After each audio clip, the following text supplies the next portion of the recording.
மாநிலத்துல மூன்றாவது பெரிய கட்சியா பாரதிய ஜனதா வந்து உருவெடுக்கணும்னு அண்ணாமலை சொல்லியிருக்காரு. தனிச்சு நின்று போட்டிட்டு ஆண்மகனா காட்டு. நீ இப்போ தேர்தல் ஜூன் 4க்கு பிறகு இண்டிவிஜுவலா உங்களுடைய தனியாக நீங்கள் பெற்ற வாக்கு எவ்வளவு என்னை தாண்டி இருந்துச்சுன்னா நான் கட்சி கழிச்சிட்டு போய் யார் மூணாவது யார் பெரிய கட்சின்னு தெரிஞ்சிடும்ல. தனிச்சு கூட்டணியாக எண்ணிட்டு கூட்டிகிட்டு கூடாது.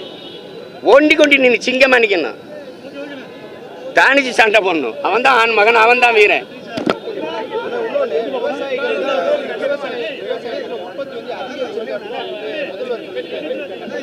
ஒருவேளை அவர் பண்ண நிலத்துல இருக்கு விவசாயம் பண்றாருல அவரு.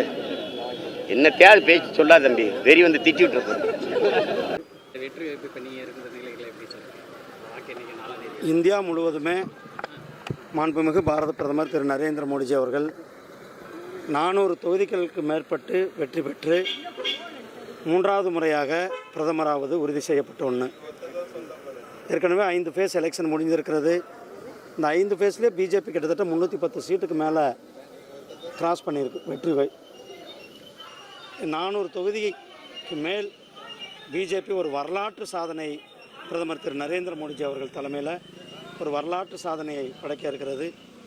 தமிழ்நாட்டில் ஒரு மிகப்பெரிய ஒரு திருப்பம், எல்லாரும் எதிர்பார்க்காத ஒரு அரசியல் புரட்சியானது இந்த தேர்தலில் நடைபெற இருக்கிறது.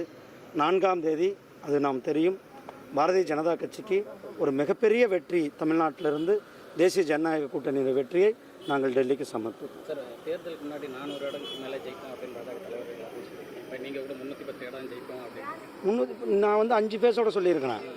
அதாவது 5 ஃபேஸில் நேற்று எங்களுடைய மரியாதைக்குரிய உள்துறை அமைச்சர் திரு அமித்ஷாஜி அவர்கள் நேற்றைக்கு சொல்லியிருக்கிறார்கள் ஒரு பேட்டியில். அதாவது இந்த 5 ஃபேஸ் எலெக்ஷனில் மட்டுமே 310 தொகுதிக்கு மேலே நாங்கள் கிராஸ் பண்ணியிருக்கிறோம். 400 தொகுதிகளுக்கு மேலே நாங்கள் வந்து இந்த 7 ஃபேஸும் முடிகிறதுக்குள்ளே 400க்கு மேலே தேசிய ஜனநாயக கூட்டணி பாரதிய ஜனதா கட்சி ஒரு மிகப்பெரிய வெற்றி பெறுவோம். அது அவருடைய கனவு, பகல் கனவாக தான் இருக்க போகிறாரு.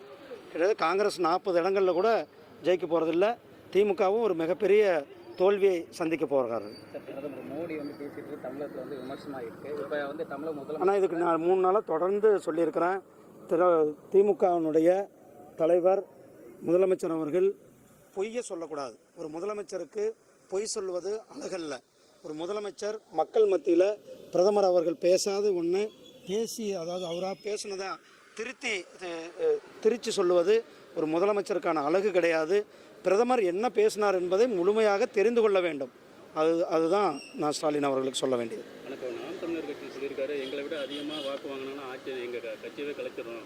அவர் கட்சி கலைச்சிக்க ரெடியாக இருக்கிறாரு. நன்றி.